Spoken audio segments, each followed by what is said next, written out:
menciptakan gambar, ide, konsep, membayangkan atau menciptakan gambar, ide atau sebuah konsep.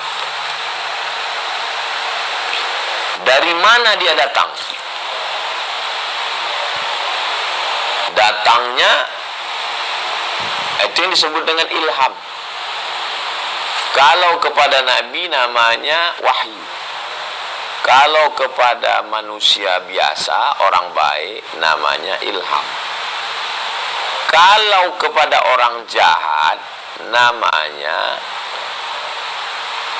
waswasah, bisikan setan. Nah, jadi jangan heran orang jahat, peminum khamar, punya imajinasi. Kenapa? Karena setan-setan juga mengirimkan pesan-pesan kepada mereka. Kok dia minum khamar, mabuk, sakau, kok imajinasinya ketika kami sedang rapat itu kok bisa begitu ya, tajam ya. Iya, karena setan membisikkan dia. Nanti cara mengalahkan ini harus kita gunakan begini. Lawan-lawan kita ini punya catatan dosa-dosa. Ini dosanya korupsi kayu, ini dosanya korupsi impor, ini dosanya korupsi ini. Maka kita panggil dia. Ini buku catatan dosamu. Kalau kau ngelawan macam-macam, habis. Itu dari mana ide itu datang? Itu imajinasi itu. Membayangkan, menciptakan gambar, ide, konsep. Dari setan. Wa inna syayatina la yuhuna ila awliyaihim. Setan mengirimkan wahyu-wahyu. Wahyu itu bisikan dalam hati. Ila awliyaihim, kepada wali-wali setan. Jadi setan juga punya wali. Makanya namanya ada awliyaur rahman, ada awliyaus syaitan. Ada wali rahman, wali Allah, ada wali setan. Maka jangan bangga dulu kalau dibilang wali. Aku nengok kau ni, ide-ide kau mantap sekali, kayaknya kau ni wali nih. Iya, wali setan. Idenya cemerlang semua.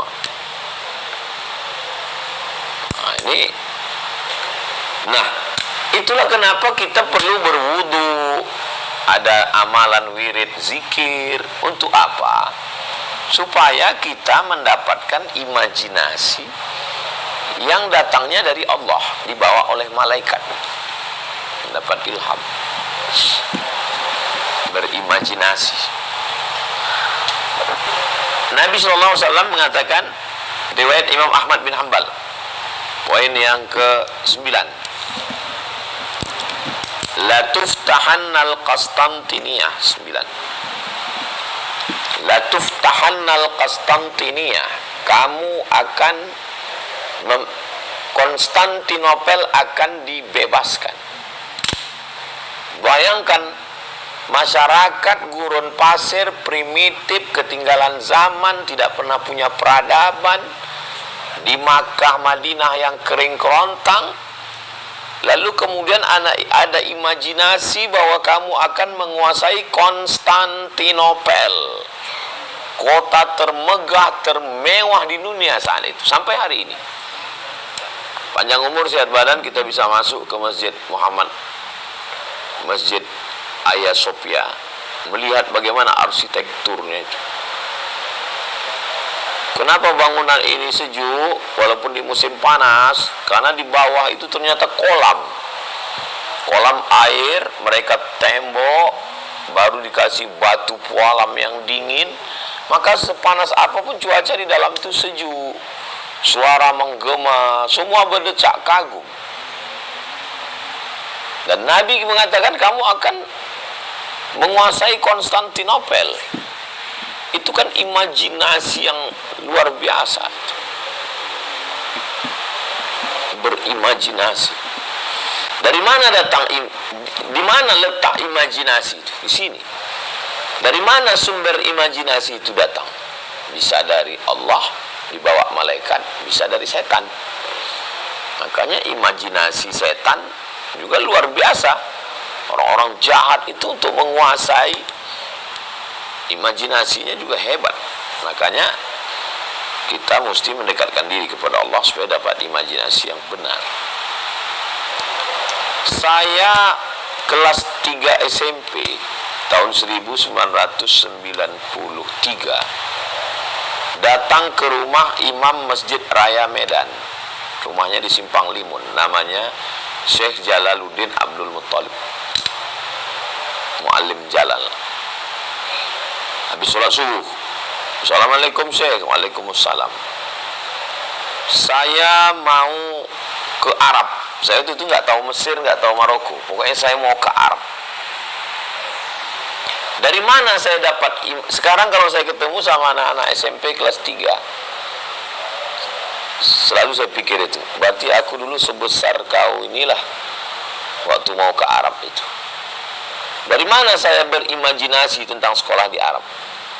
Karena emak saya selalu bilang, dia selalu cerita tentang atuk dia, Syekh Abdurrahman. Atukku dulu di Makkah 7 tahun. Atukku dulu kitabnya 3 kereta kuda. Atukku dulu belajar di Masjidil Haram.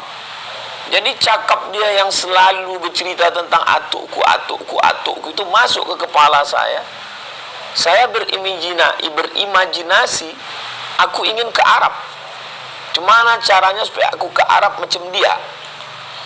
Itu betapa pentingnya orang sekeliling kita memberikan gambaran yang positif.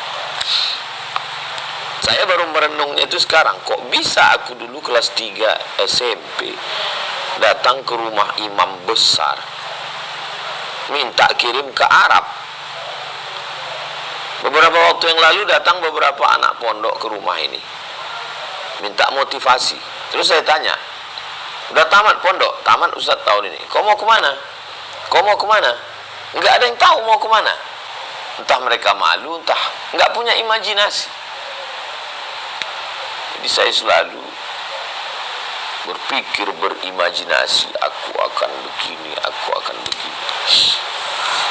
4 tahun setelah itu baru saya berangkat. 5 tahun, 98 baru saya berangkat ke Mesir. Dan saya selalu berimajinasi, nanti aku akan LC, aku akan MA, aku akan doktor, aku akan profesor. Di buku saya waktu aliyah, saya tulis di buku saya, Profesor Abdul Somad. Datang kawan saya sebangku, kami sekolah tuh bangku panjang. Kata dia, tolong Mat, kau hapuslah profesor di nama kau ini. Aku takut kau gila nanti. Tak tercapai kau nanti gila kau. Sampai sekarang saya tidak gila, saya waras. Dari mana? Dari mana muncul pemikiran-pemikiran itu? Karena saya sekolah dulu di Muallimin Al-Wasliyah. Al-Wasliyah itu organisasi seperti Nahdlatul Ulama kalau di Jawa. Di Medan itu dia dapat jatah ke Libya. Dapat jatah ke Libya, dapat jatah ke Madinah, dapat jatah ke Ummul Qura. Yang dapat jatah ke Ummul Qura itulah Ustadz Muslim Nasution, yang dulu ketua Al-Wasliyah. Yang dapat jatah ke Libya itu Muallim Jalal, Ustadz Sauri Sam. Yang dapat jatah ke Mesir banyak sekali, kakak-kakak kelas saya dapat jatah.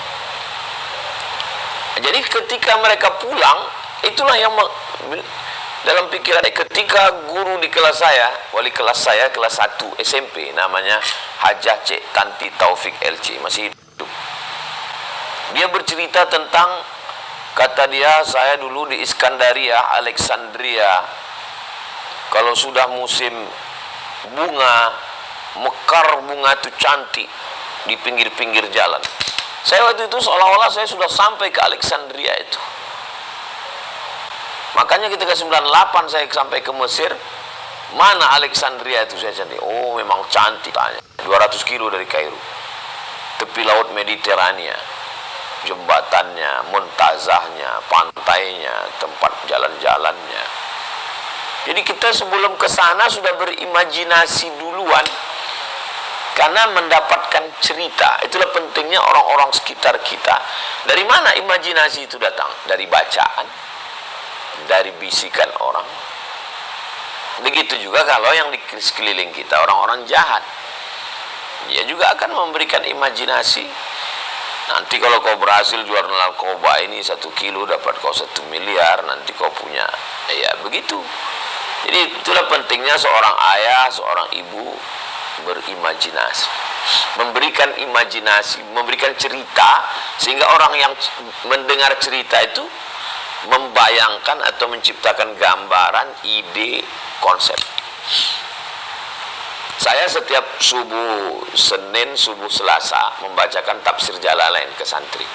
Kebetulan tadi subuh Selasa saya bacakan tafsir Jalalain. Saya tuliskan, kalian masuk ke sini SMP, tamat ini nanti aliyah, tamat aliyah tahun 2027 kalian tamat, kalian nanti S1, kalian ikut tes ke Mesir, kalian ikut tes ke sini, habis itu kalian S2, habis itu kalian S3, habis itu kalian punya rumah Quran, kalian punya pondok tahfiz, Az-Zahra 3, Az-Zahra 4, Az-Zahra 5, 1000 Az-Zahra di dunia ini. Saya ingin mereka punya cita-cita. Saya ingin mereka punya imajinasi tentang masa depan. Jadi dia tidak hanya berpikir habis hafal Quran selesai, enggak. Tidak sampai di situ. Saya menulis di laptop saya dulu sekitar 5-6 tahun yang lalu, 10 tahun yang lalu. Sudah ada saya tulis situ. 2015, 2016, 2017. Di kamar saya waktu di Maroko, waktu di Mesir di kamar saya gunting itu gambar pintu gerbang Maroko, saya tempel.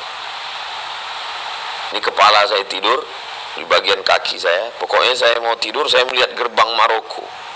Nanti aku mesti ke Maroko. Dari mana datang imajinasi itu? Karena kakak kelas saya sedang di Maroko, aku mesti ikut dia. Nah, jadi selalu punya imajinasi. Salahkah berimajinasi itu? Enggak. Nabi SAW 3 yang akan kalian rebut. Kalian akan menguasai Yaman, kalian akan menguasai Syam, kalian akan menguasai Rom. Imajinasi. Tentu Nabi imajinasinya tidak, karena dia Nabi. Wa ma yantiqu anil hawa, dia tidak bicara mengikut hawa nafsunya. In huwa illa wahyun yuha, itu adalah wahyu dari Allah Subhanahu wa ta'ala. Berikutnya yang ketiga adalah visualisasi. Poin yang ke-10. Apa itu visualisasi? Mengungkapkan gagasan. Imajinasi yang masih abstrak tadi diungkapkan dalam bentuk gagasan, gambar, tulisan. Diungkapkan dia dalam bentuk alam nyata. Adakah itu? Bisa dilihat dalam surat Ibrahim ayat 24.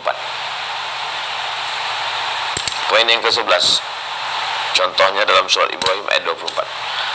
A'udzubillahi minasyaitonirrajim. Alam tara kaifa daraballahu mathala.